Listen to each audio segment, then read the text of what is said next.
Welcome back to Not So Pro Football Talk for another Overreaction Monday. And do I have to say, it feels good not to be a Giants or Panthers fan today.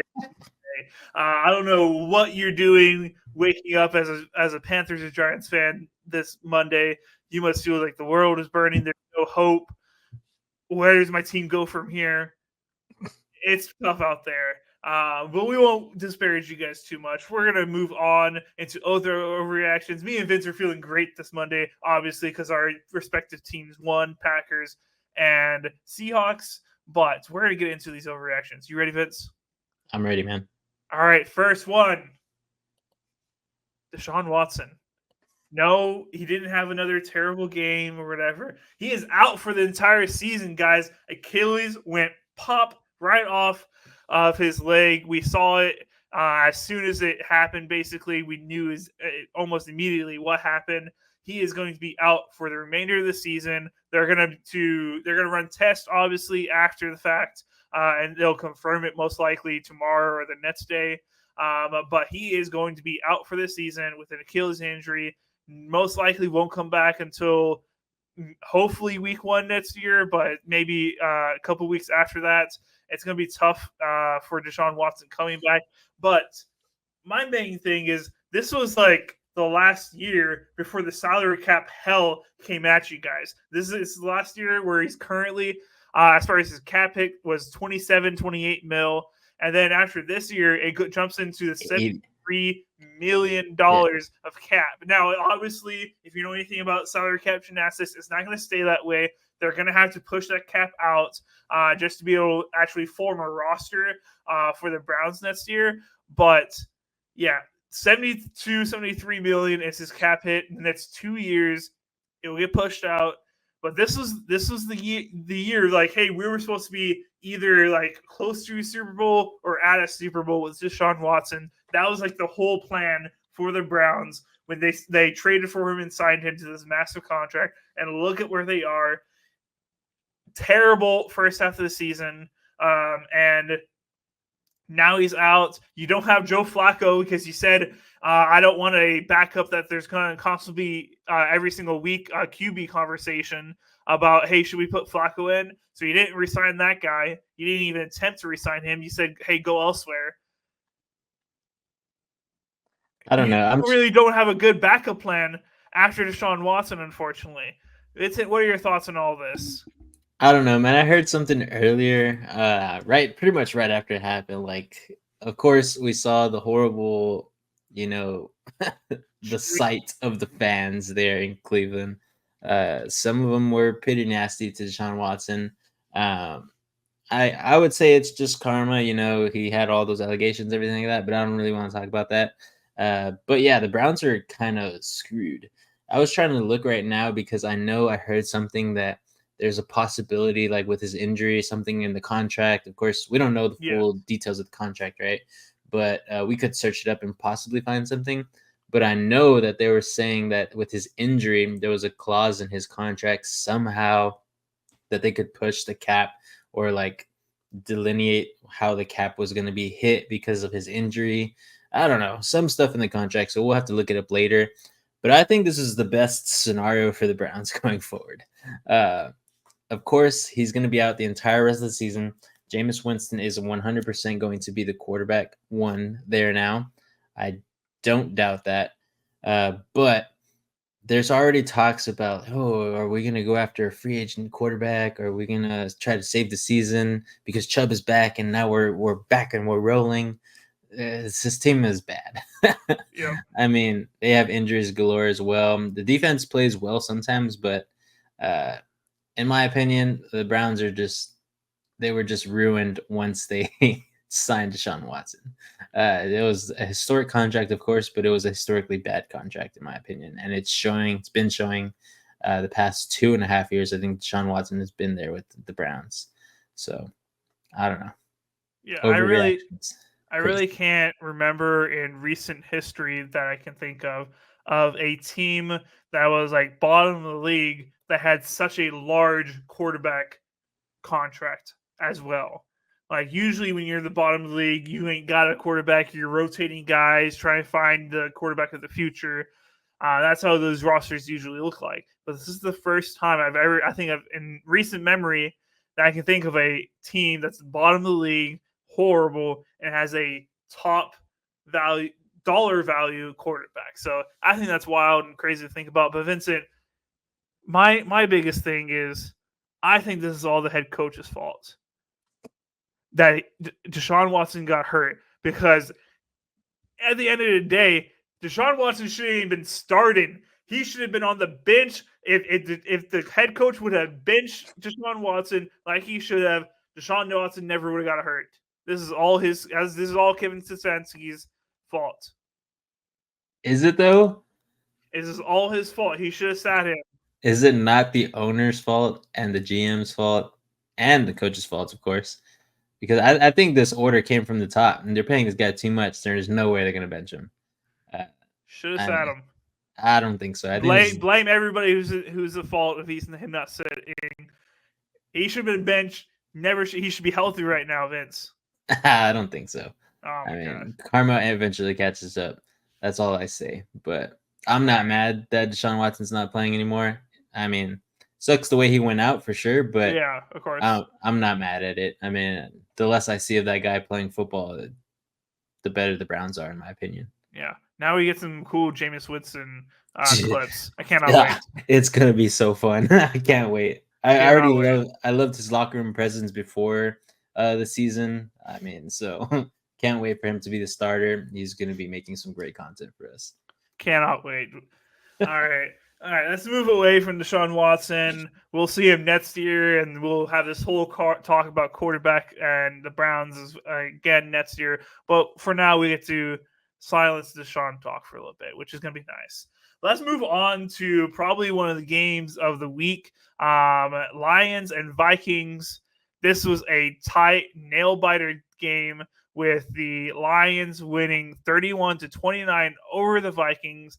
And Vincent, as our power rankings genius, our savant, if you would say, I don't want you to give too much away for your power rankings this Thursday, but are the Lions the best team in the NFL right now? Dude, I'll give the spoiler away already. They were already number one for me. Okay, yeah. For obvious reasons, if you're not a Kansas City Chiefs fan, if you're not a Vikings fan, obvious reasons are this team is, in my opinion, the best team in the league. I think they are by far the best team in the league the way they're playing right now. They had a perfect game with Jared Goff against the Seahawks. They were probably the team that just ruined our vibe, and that's why we started losing so much. But the Lions are just great. They have the double-headed running back. I got scared that Montgomery was actually hurt.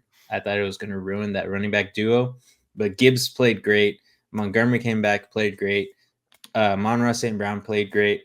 I mean, Laporta was here and there. I mean, he's not a big factor anymore because those three guys that I mentioned before are just monsters. Jared Goff was playing a super clean game again.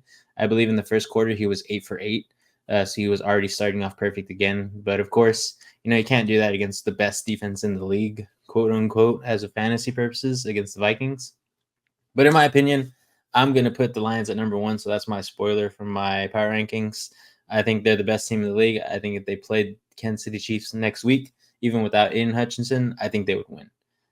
So in my opinion, that's my overreaction. I've told you on my videos, tell me if I'm overreacting with the Lions, but I think this is proof that I'm not. I mean, it was a close win, but it was a good win. For sure. It was a close win against an offense that was playing near perfect as well. Sam Darnold and the Vikings, Sam Darnold was 22 for 27, 259 yards. Only mistake really was his interception. Aaron Jones was rolling. Justin Jefferson was playing well. This Vikings offense was doing really well. Now, was that just the Vikings offense being very, very efficient and being very good? Or is that Lions defense just not that great, especially without Aiden Hutchinson? I had a lot of questions marks about the defense before Aiden Hutchinson got hurt, and even more without Aiden Hutchinson. So that's my only knack on the Lions. I still think they're a great team. If you're a Lions fan watching this and about to attack me as a Packer fan, listen, I know that you guys are it's fully capable of sweeping the Packers potentially. That's how much I think of you guys. I'm hoping we can go 1-for-1. I don't think we'll sweep you guys, but I definitely think you guys can sweep us.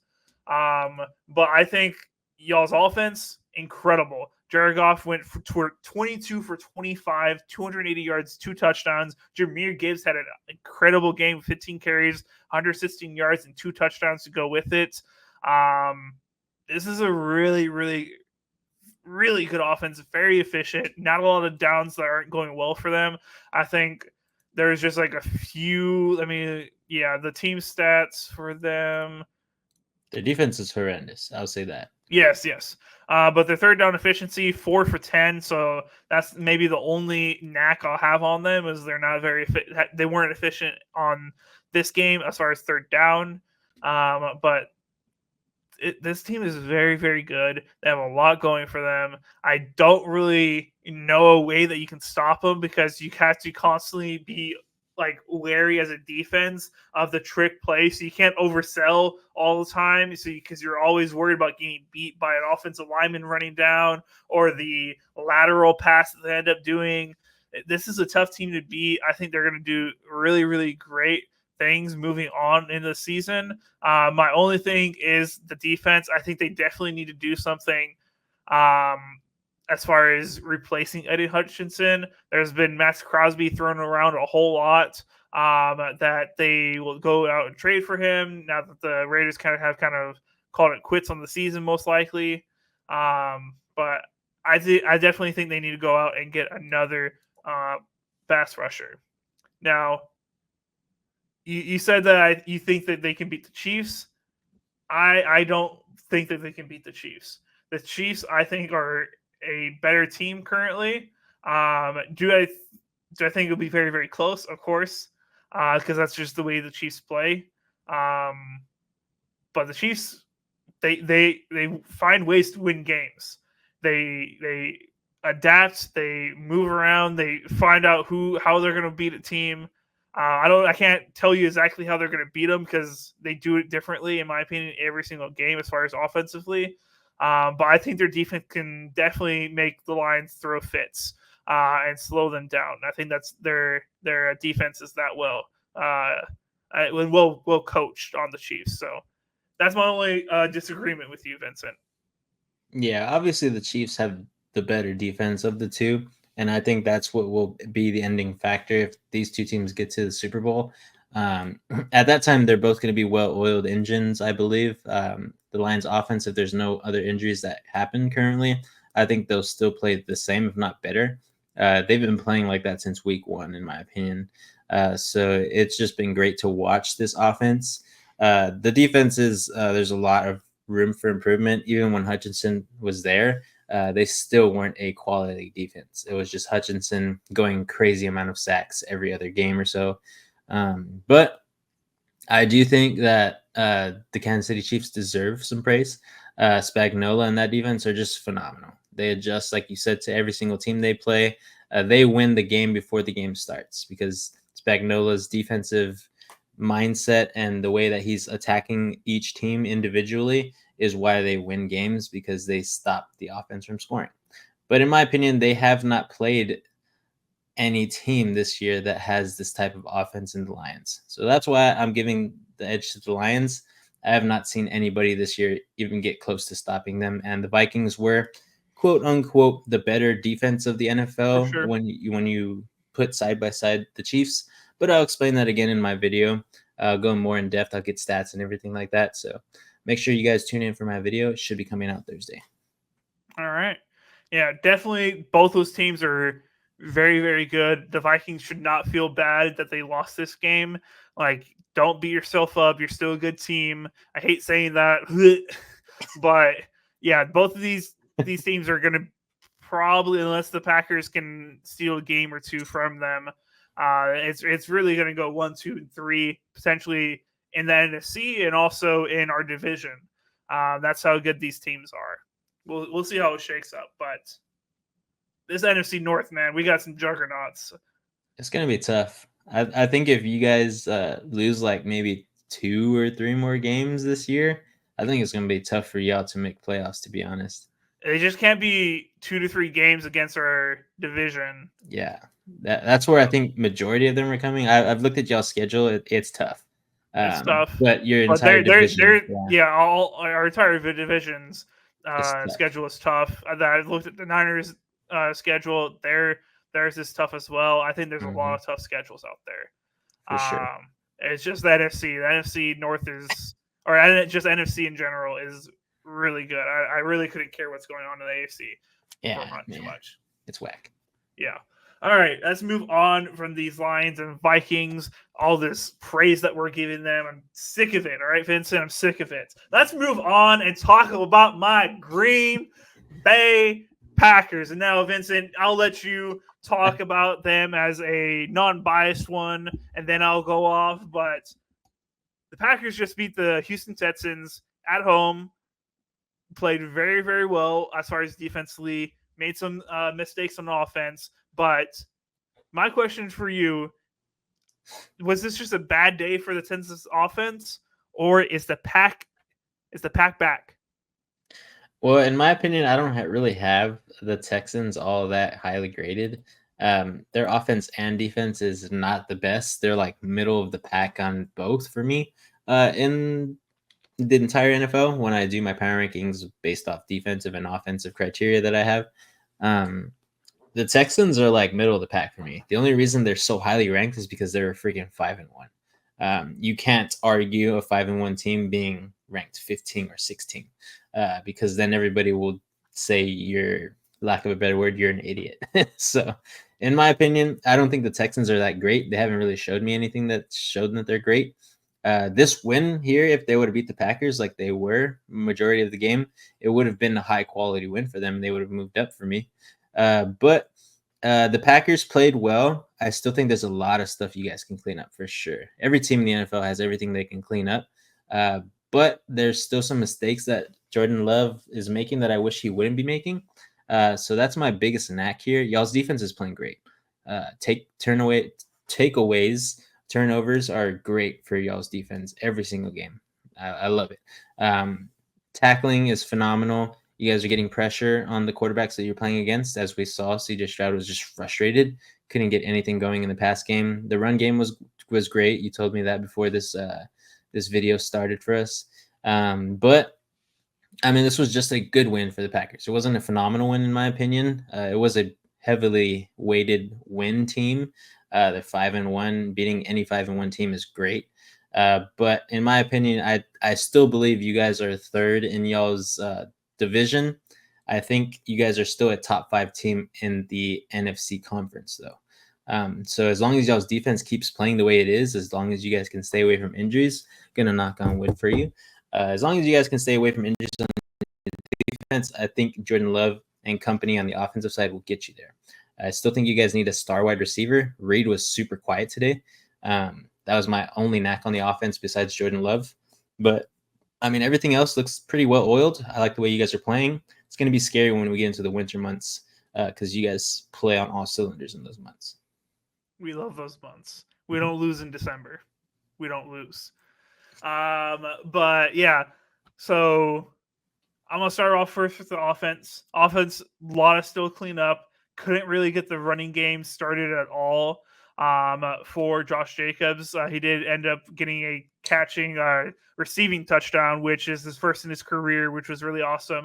And I love that he gave the ball to Jordan Love because that was also Jordan Love's 50th touchdown he's thrown. So love the sharing that's going on there, but couldn't get the running game going against the Texans defense, and also the passing game. Jordan Love made some mistakes, 2 interceptions, one very early on, and gave the Texans offense some really good field position.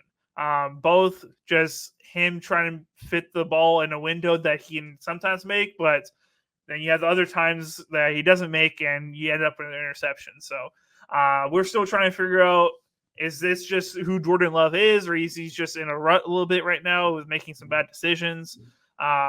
But everyone's like, and Matt LaFleur talked about it in his press conference today. I'm getting real tired of everyone calling him Brett Favre and all your media talks or whatever. But like at the same time, like Brett Favre was a gunslinger, man. Yeah, Yeah. he would make some boneheaded mistakes, but he's also going to keep you in the game the entire time and help you win the game the entire time. So like, is it the worst like comparison?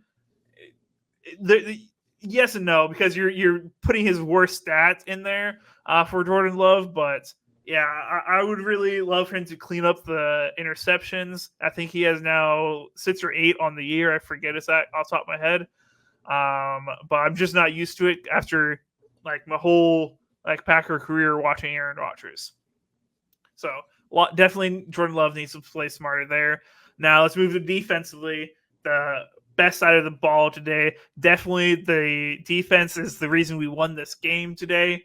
With so many stops in the red zone. There is 2 times that we gave away the ball, or the Texans started inside the 20, inside the red zone, and we stopped them once for just 3 points.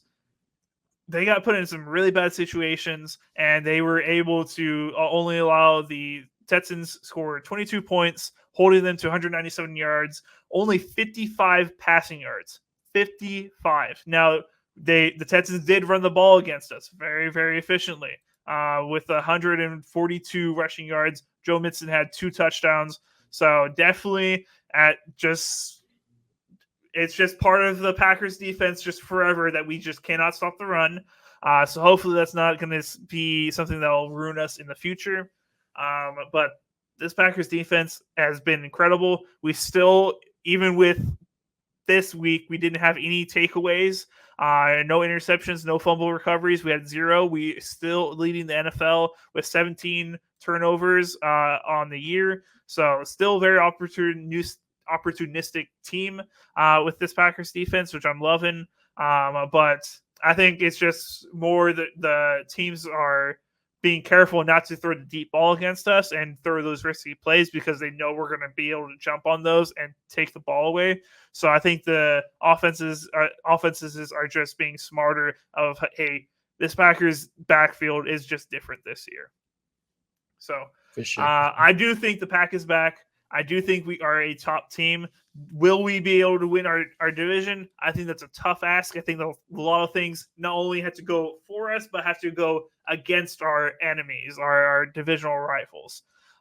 So I respect the Lions and Vikings. I think they're currently on top of us, especially with the Vikings already beating the Packers once. But I do think the Packers sitting at 5-2 can easily, if things just go right for us, we can still win our division as long as we keep playing well. But I think the Pack is back.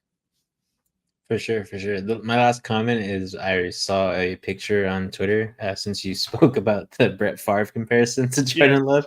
I'm pretty sure you saw it too. I don't know, maybe not. Maybe. But it has Brett Favre on one shoulder, and then it has Aaron Rodgers on another shoulder.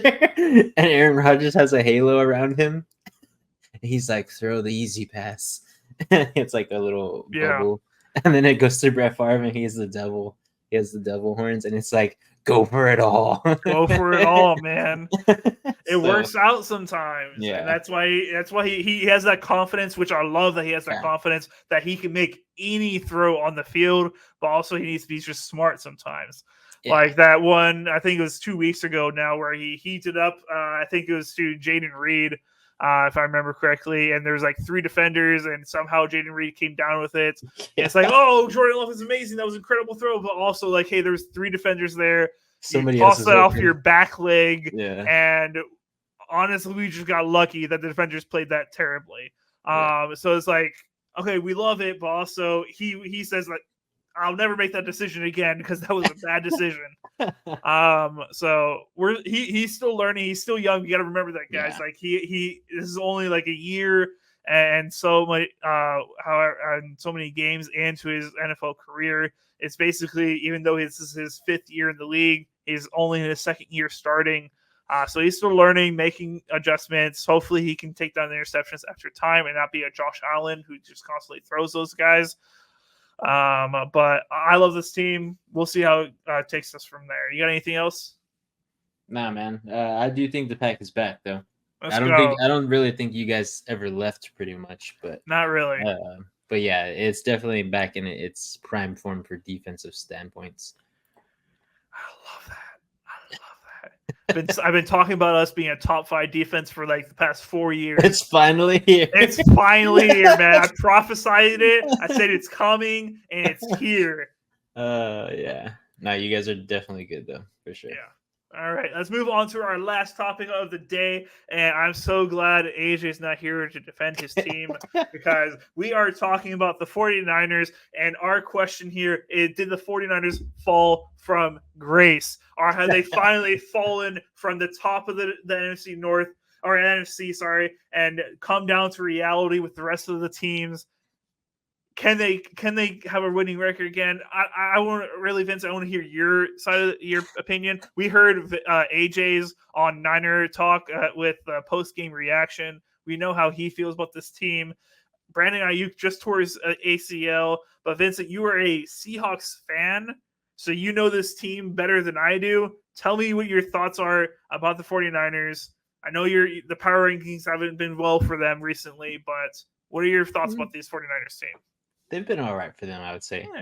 They cracked the top 10, so yeah, all right, it's all right. They're not going to be there this time though, but AJ's not going to like what I'm going to have to say, to be honest. I fell asleep during that game because it was not that good of a game, to be honest. In the beginning, at the end, it was better. But I fell asleep during the second quarter, so don't quote me on second quarter stuff. I don't know what happened there. But first quarter, third quarter, and fourth quarter, Purdy played like crap, to be honest. AJ said that he didn't. He said that he did all right, but 3 interceptions, you can't, you know, even though one of them was tipped up, the other 2 were just bad decisions, in my opinion. But this team is injury riddled. I will say that. They have a lot of guys out. We saw Ayuk, possibly, most likely, we'll probably get the news by the time this video airs, that his ACL is torn for sure. But ACL tear for Ayuk, they just paid him a bunch of money. I think it kind of sucks because he didn't really play all that well in the first 5 games that he had with this team. Now they're going down to 3-4. The Seahawks are 4-3. I'm loving it, even though they beat us this past week. We were there live, sucked, but McCaffrey not being there, Ayuk not being there, what's his name? Trent Williams got thrown out of the game for throwing a punch. I thought that was hilarious, to be honest, because I think he should be thrown out of more games. But I mean, this team just looked pretty bad, to be honest. They couldn't get the run game. Mason was stuffed a majority of the game. He had a few good runs here and there. I benched him because I personally knew that it was not going to go well against this defense. But this team just looks dysfunctional on the offense. Defensively, they're looking all right. They caused some turnovers themselves. But Fred Warner is also missing tackles.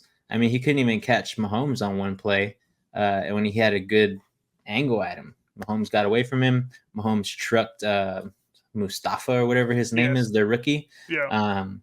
I thought the Chiefs just outplayed them outright. The score might have shown a little bit differently until the fourth quarter, but the Chiefs were just rolling. So I'll say that in the 49ers defense, they're playing against a top 3 team in the league all year. From week 1 to week 7, the Kansas City Chiefs have played phenomenally against every opponent they've gone against. I mean, Andy Reid is 5-0 against Shanahan. So, but for some stats, I think off the top of my head, I think Brock Purdy was like 11 for 25, no touchdowns passing, 2 rushing touchdowns. He stole them from what's his face,